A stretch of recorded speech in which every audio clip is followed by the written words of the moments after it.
आयुष्यात मरूस तर सोडणार सुद्धा नाही. जे व्हायचं असेल ते होईल. आणि मराठा आरक्षणाचं होत आलंय आता जवळपास. मराठवाड्यातला सगळा मराठा आरक्षणात जाणार आहे आणि नाही यांनी काही खोड केली त्याचे दुष्परिणाम त्यांनाही माहिती. आणि मी या पत्रकार परिषदेच्या माध्यमातून महाराष्ट्रातल्या मराठ्यांना सांगतो की बाबा हो, जर यांनी आता आपला जे आर चॅलेंज करायचा ठरवला तर प्रत्येकानं कलेक्टर ऑफिसला तहसीलदारला फोन निवेदन द्यायला सुरुवात करा. 1994चा जे आर रद्द करा म्हणून मीही सरकारला मागणी करतोय. आता मी पण लेखी पत्र द्यायला लागलो सरकारला की 1994चा पण जे आर रद्द करायचा आहे. 50% वर गेलेलं 2% आरक्षण पण रद्द करायचे. 1967च्या नंतर ज्या जाती घातल्या त्या 180, त्याच्यानंतर मंडल कमिशननं 14% दिलेलं आरक्षण, हे जे आरक्षण आहे या 14%च्या नंतर किती जाती आरक्षणात गेल्यात तर जवळपास 250 जाती आरक्षणात गेल्यात, त्या पण काढा. याबद्दलही आता इथून पुढं मागणी केली जाणार आहे. काही जातींनी आम्ही समान आहेत म्हणून सांगितलंय, म्हणजे नाही का ते कोणाला म्हणतात आम्ही तुमसारखं दिसतो आरक्षणासाठी, कोणाला म्हणते ते आम्ही तुमसारखेच आहेत. मग ते नाही का एखाद्याला लेकरू झाल्यावर त्याचसारखं दिसतं तसं ते म्हणतात ते कोणाला म्हणतात आम्ही तुमसारखे आहेत. ते आरक्षण कसं काय खाल्ले हे पण रद्द करायसाठी आता इथून पुढं सुरुवात होणार आहे. आमचं गॅझेटियरचं जे आर असताना सुद्धा, नोंदी असताना सुद्धा तुम्ही जर त्याला चॅलेंज करता तर आम्ही सुद्धा पुढच्या काळात करणार आहेत. त्यामुळं मराठ्यांनी सध्या 2 कामं करा. पहिलं काम, प्रत्येक कलेक्टर तहसीलदारला निवेदन द्यायचं 94चा जे आर रद्द करा. दुसरी मागणी त्यात घ्यायची 2% 50%च्या वर ते रद्द करा.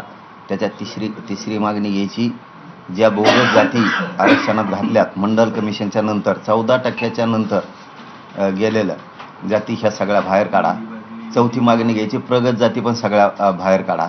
आणि ज्या समान जाती नाहीत, 5वी मागणी घ्यायची, ज्या समान जाती नाहीत त्या समान जाती आहेत म्हणून सुद्धा काहींना आरक्षण दिलं गेलंय, त्या पण जाती बाहेर काढा म्हणून सुद्धा आता निवेदन द्यायचे. मी सुद्धा सरकारला देणार आहेत, काळजी करू नका. आणि याच्यानंतरचं काम, सगळ्या मराठ्यांनी महाराष्ट्रात समान आडनाव असलेले, सारखे आडनाव असलेल्या लोकांनी त्यांचं कुणबी प्रमाणपत्र निघालंय का बघा आणि सगळ्यांनी अर्ज करून कुणबी प्रमाणपत्र काढा, प्रतिज्ञापत्र देऊन हे काम सुरू करा. आणि माझं या प्रेसच्या माध्यमातून सरकारलाही म्हणणं आहे, जे 58 लाख नोंदी निघाल्यात, विशेष करून विखे पाटील साहेबाला आणि फडणवीस साहेबांना माझं म्हणणं आहे, जे 58 लाख नोंदी निघाल्यात त्या 58 लाख नोंदीची यादी प्रत्येक ग्रामपंचायतला लावा. एक. दुसरं, केसेस मागं घ्यायच्या राहिल्यात बऱ्याच, त्या पटापटा घ्या. तिसरं, बलिदान गेलेले कुटुंब काही राहिलेत मराठा आरक्षणासाठी, त्यांचे निधी ताबडतोब द्या लगेच. तुम्ही घोळ घालू नका बरं का. तुम्हाला सांगतो, विखे पाटील साहेब आणि फडणवीस साहेब, त्यांच्या नोकऱ्या तातडीनं द्या. केसेस एक पण ठेवू नका. सातारा संस्थांचं गॅझेटियर घ्या, औंधचं घ्या, पुण्याचं घ्या, कोल्हापूरचं घ्या, पटापट घ्या. हे कामं मागं ठेवू नका. आणि 5वं काम, शिंदे समितीला नोंदी शोधायचं काम पुन्हा सुरू करा पटापट. आणि 6वं काम, गॅजेटप्रमाणे हैदराबादच्या जे आर काढलेल्याप्रमाणे अर्ज स्वीकारायचं. तहसीलदाराला, स्थानिक समितीला सांगा अर्ज भरून घ्या, स्थानिक चौकशी अहवाल भरून घ्या, मराठ्याला कुणबी प्रमाणपत्र द्या. हे 6 कामं आज प्रेसच्या माध्यमातून विखे पाटील साहेबाला आणि फडणवीस साहेबाला सांगतो ते सुरू करा. नसता दिवाळीच्या नंतर तुम्हाला जड जाईन, हे ध्यानात ठेवा. असं आहे की तुम्ही काल घोषणा केली शेतकऱ्यांसाठी आंदोलन करण्याची, कुठल्या एका विशिष्ट समाजामध्ये शेतकरी नाहीत, सर्व समाजामध्ये आहेत. आणि महाराष्ट्रातली सध्याची वस्तुस्थिती अशी आहे की मराठा आणि ओबीसी या 2 समाजाची मन प्रचंड दुभंगलेली आहेत आरक्षणाच्या मुद्द्यावर. मग शेतकऱ्यांचा नेता म्हणून तुम्हाला ओबीसी कसं काय पाठीशी उभा राहतील आणि हे आंदोलन कसं उभं राहील मागे? हीच गपलत झाली बघा. म्हणूनच मी काल सांगितलंय, ओबीसी विरुद्ध मराठावाद नाही, अजिबात नाही. गावासरची किरे रगड्याचे काही संबंध नाही. ही लय मोठी चूक झाली ओबीसीकडून पण आणि मराठा समाजाकडून पण. सगळ्यांनी एकामेकाला डायरेक्ट तोललं. आता छगन भुजबळ बोलतो म्हणजे का सगळे माळी आले का? त्याची लाभार्थी टोळी, जसं की ते हॉटेलला बीडचा पार्टनर आहे, जाळीला त्यांनीच आणि विमा त्यांनीच उचलला. तसं त्यो त्याचे लाभार्थी टोळीन त्यो माळ्याचं काय समज? धनगर समाजाचा नेता आमच्या विरोधात बोला, धनगराचं काय समज?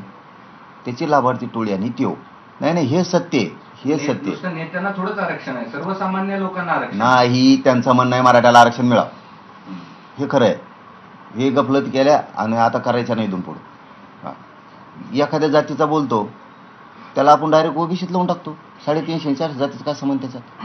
काही संबंध नाही. 2-3 जण बोलत आहेत, ते 2-3 जातीचे उली लोक फक्त, त्याची जात बी नाही.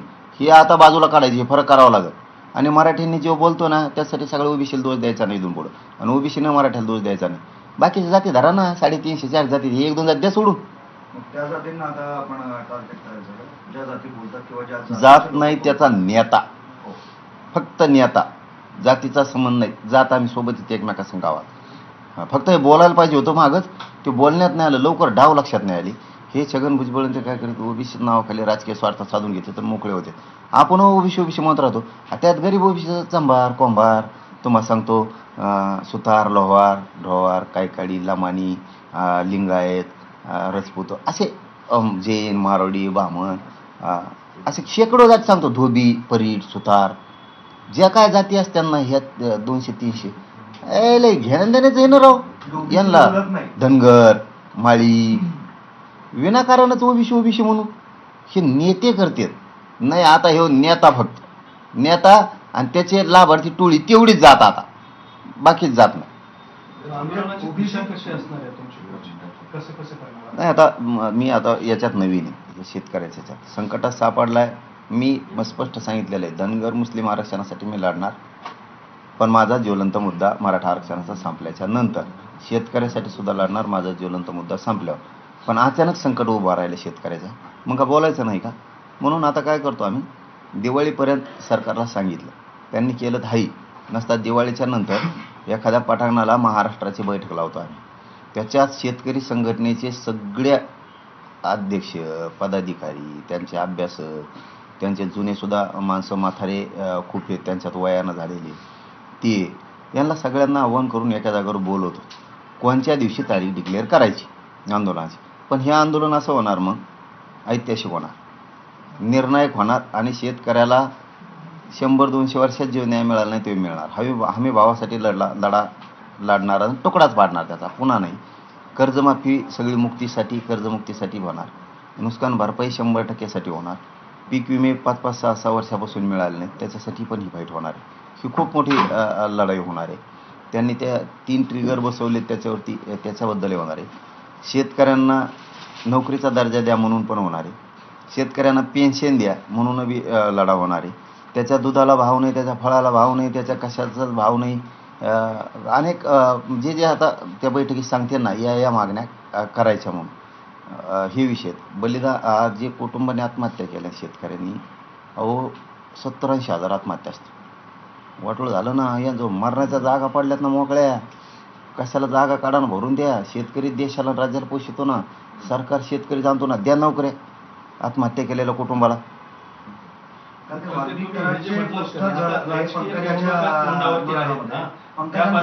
मेळावा होता तिथे वाल्मिक कराडचे पोस्टर झळकावलेत का? काय झालं? पंकजा मुंडे यांचा जो मेळावा होता तिथे वाल्मिक कराडचे पोस्टर घेऊन काही लोक उभे होते.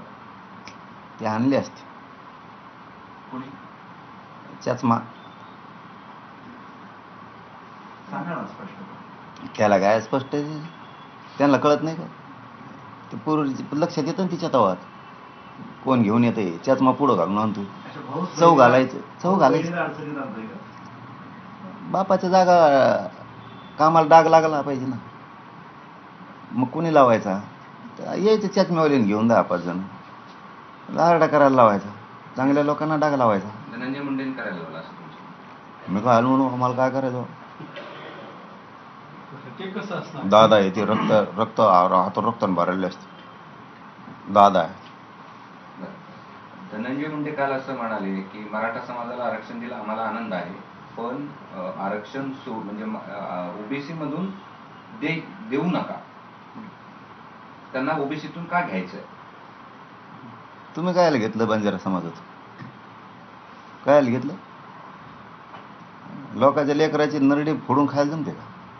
कशाला घ्यायचं बंजारा समाजाचं? नाही ना घ्यायचं. आपण तर सारखे दिसत नाहीत. कोणाला म्हणायचं आम्ही तुम्ही सारखे दिसतो? हां, कशाला घ्यायचं त्यांचं? अरे आपल्या बी ढोंगा अंधार असतो.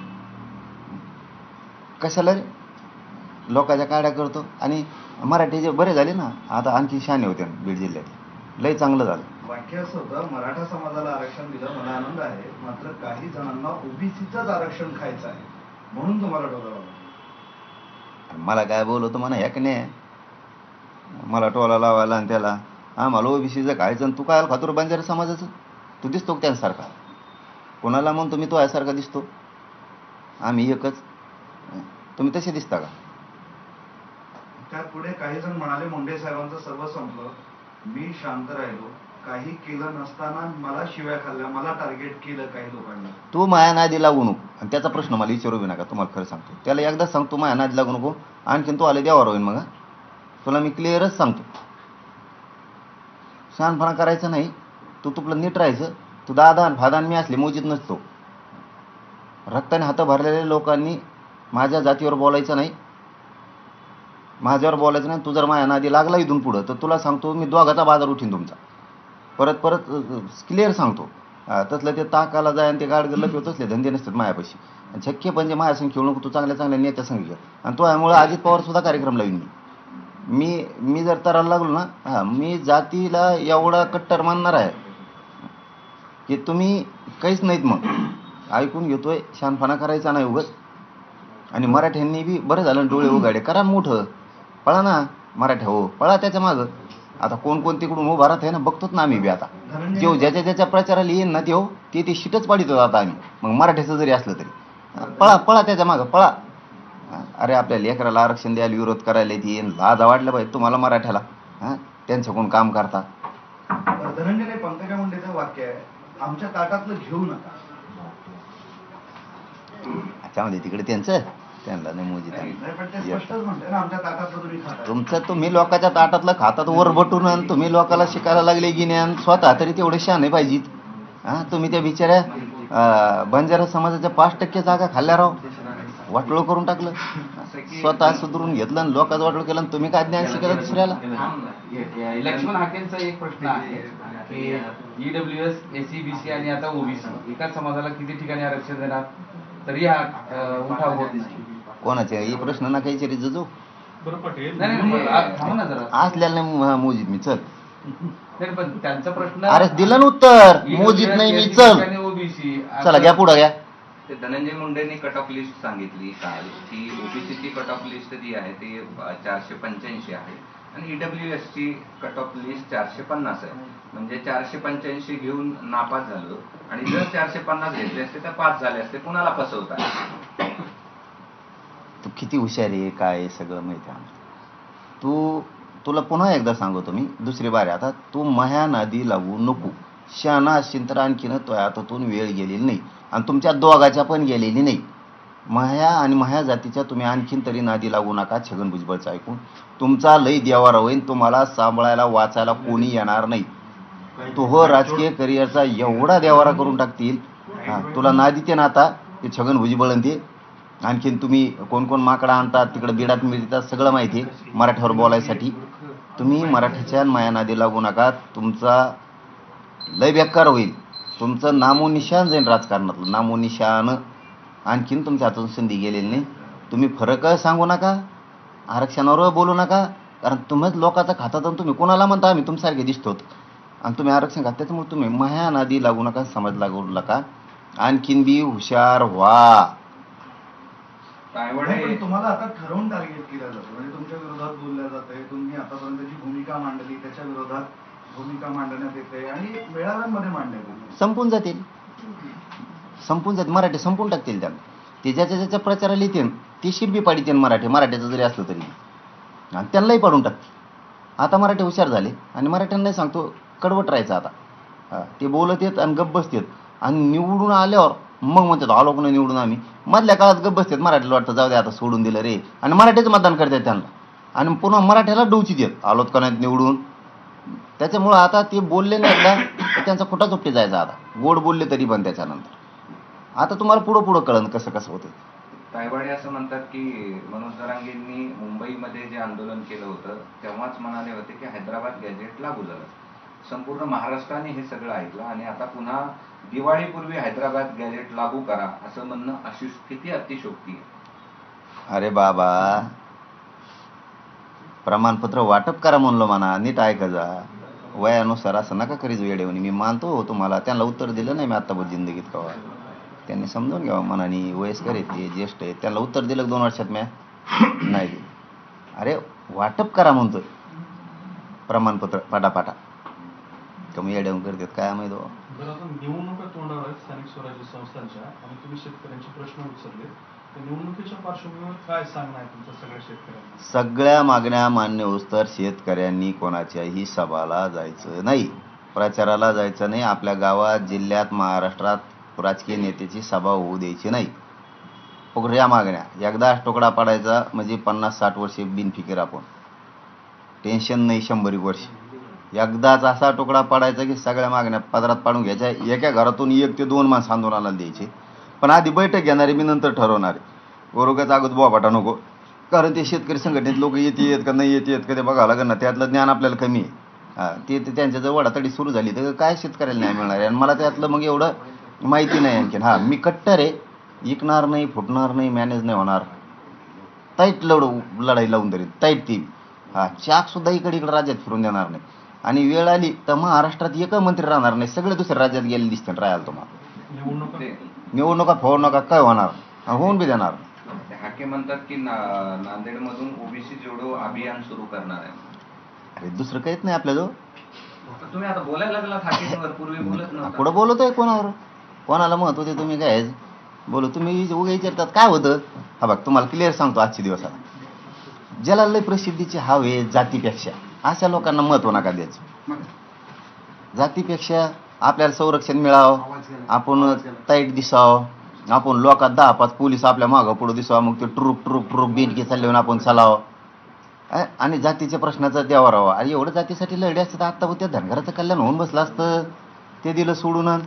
त्याच्यामुळं ना हे हे चिल्लर चाळे करणारे जे थिल्लर लोक आहेत ना, हे असल्याला मी महत्त्व देत नाही, मोजित नाही, गिनीत नाही. त्याच्यामुळे ती विचारत जाऊन बिना काही दोन पुढं आणि असल्याला काही किंमत नाही, चांगला माहिती. ती परळीची लाभार्थी टोळी फक्त घेऊन हिंडती एवढंच आहे. आणि ती परळीची लाभार्थी टोळी आणि त्या लाभार्थी टोळीचा नेता चष्मा लावल्याला हे कुठाने घडून आणतोय. आणि त्याच्यामुळं आता परळीची लाभार्थी टोळी सांभाळणारा नेताच संपायला लागला. त्याला आकलीच नाहीत, मराठ्याच्या विरोधात बोलायसाठी कोणाला धरून आणतात. आणि त्याचे दुष्परिणाम यांना राजकीय करिअरला भोगावं लागतात ना. आता बहीण भावाला दोघाला बी. आता छग्याचं ऐकून सुरू केलं बोलायला. आता छगे येईन का तुला निवडून द्यायला? ते येईन का आता तुला? बघून आता बीड मधले मराठी बघून आता. धनंजय मुंडे म्हणतात मला काही लोकांनी अडचणीत आणलं, मात्र बहिणीने सावरलं, बहिणीने साथ दिली. सतत सोबत बसायची, सतत काय करायची? सतत सोबत राहायची, सोबत बसायची. मला कुणीतरी अडचणीत आणलं म्हणजे कोणी आणलं ठीक आहे, पण बहिणीने साथ दिली. तासन-तास सोबत बसून आधार दिला. त्यांचा घरगुती प्रश्न, आपल्याला काय करायचं? घरगुती प्रश्न त्यांचे. साथ द्या नका देऊ, पण खुनाचा बदला होणार. संतोष देशमुखांचा जो खून केला त्याला फाशी होणार. राहिलेले पण सगळे अटक करायचे. ती पण लढाई आता सुरू होणार आहे. महादेव मुंडेंच्या प्रकरणात सुद्धा लढाई आता पुन्हा नव्यानं सुरू होणार. सरकारला मी पाठीमागच्या 5-6 दिवसात सांगितलंय की महादेव भैया मुंडेच्या खुनाचं काय झालं, ते दुसरे गीते नावाचे आहेत त्यांच्याबद्दलचं काय झालं, मी 8 दिवसापूर्वीच बोललोय सुद्धा. आज मी मीडियाला सांगायला लागलो. आणि संतोष भैया देशमुखांचे जे फरार आरोपी आहेत यांचं पकडायचं काय झालं, मोके काहींचे कशामुळे उठवले, याविषयी सुद्धा सरकारसोबत आपण बोललो. कारण त्याच्यावर सुद्धा खूप मोठं आंदोलन आता पुन्हा. तर आरक्षणाच्या मुद्द्यावरून मनोज जरांगे पाटलांनी पुन्हा एकदा धनंजय मुंडे, पंकजा मुंडे आणि अजित पवारांना टार्गेट केलेलं आहे. या त्यांच्या प्रेस कॉन्फरन्सकडे आपलं लक्ष असणारच आहे. मात्र आणखी एक महत्त्वाची बातमी आहे. रशिया भारताकडून कृषी आणि औषधांची आयात वाढवणार आहे. ट्रम्पच्या टॅरिफ वॉरमध्ये संकटात गेलेल्या भारताला आता मदतीचा हातही देणार आहे. ट्रम्पच्या टॅरिफ वॉरमुळे भारताला नुकसान होऊ देणार नाही असंही पुतीन यांनी म्हटलंय. व्लादिमीर पुतीन डिसेंबरमध्ये भारताच्या दौऱ्यावर येणार असल्याची माहिती कळते. तेल खरेदीवरून अमेरिकेनं भारतावर उगाच दबाव टाकू नये असं देखील त्यांनी म्हटलेले रशियाचे अध्यक्ष व्लादिमीर पुतीन यांनी डोनाल्ड ट्रम्प यांना इशारा दिलेला आहे. अमेरिकेचे निर्णय जागतिक अर्थव्यवस्थेसाठी हानिकारक असल्याचे पुतीन यांनी म्हटलेलं आहे. या संदर्भात अधिक माहिती देण्यासाठी आपले प्रतिनिधी सोमेश कोलगे आपल्यासोबत लाईव्ह आहेत. सोमेश, पुतीन यांनी नेमकं काय म्हटलेलं आहे आणि त्यामुळे भारताला किती मोठा दिलासा मिळणार आहे?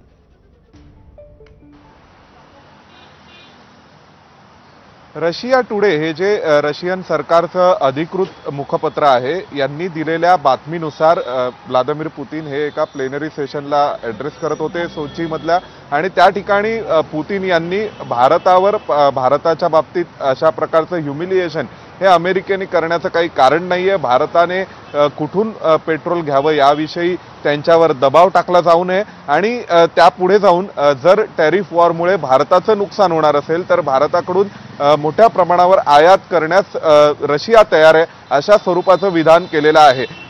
अनेक पाश्चिमात्य देशांनी, अमेरिकेने सुद्धा रशियावर सँक्शन लावले होते युक्रेन युद्धानंतर, आणि रशियाकडून पेट्रोल डिझेल खरेदी केली जाऊ नये, कच्चं तेल खरेदी केली जाऊ नये अशा स्वरूपाचे दबाव हा जगभरातील अनेक देशांवर आणण्यात आला होता. परंतु भारताने या दबावाला न झुगारता रशियाकडून तेल खरेदी सुरू ठेवली, आणि त्याचा फायदा रशियालाही झाला आणि भारतालाही झाला. त्यामुळे आता जेव्हा भारताच्या विरोधात अमेरिकेचे राष्ट्राध्यक्ष डोनाल्ड ट्रम्प यांनी गेल्या काही दिवसांमध्ये टॅरिफची घोषणा केली होती, किंवा भारत अडचणीत येतोय असं एक चित्र निर्माण केलं गेलं होतं, किंवा रशियाकडून त्यांनी तेल खरेदी थांबवावी अशीही विधानं केली गेली होती, त्या सगळ्या पार्श्वभूमीवर रशियन राष्ट्राध्यक्ष व्लादिमीर पुतीन यांचे विधान अतिशय महत्त्वाचे.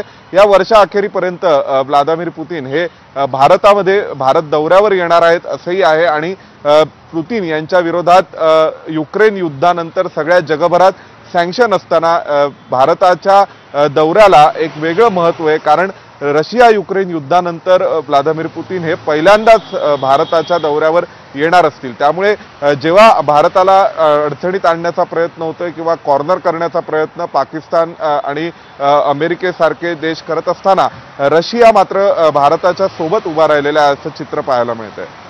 अर्थात आता रशियाच्या या सगळ्या भूमिकेमुळे भारताला नक्कीच मदत होऊ शकते. धन्यवाद सोमेश या सगळ्या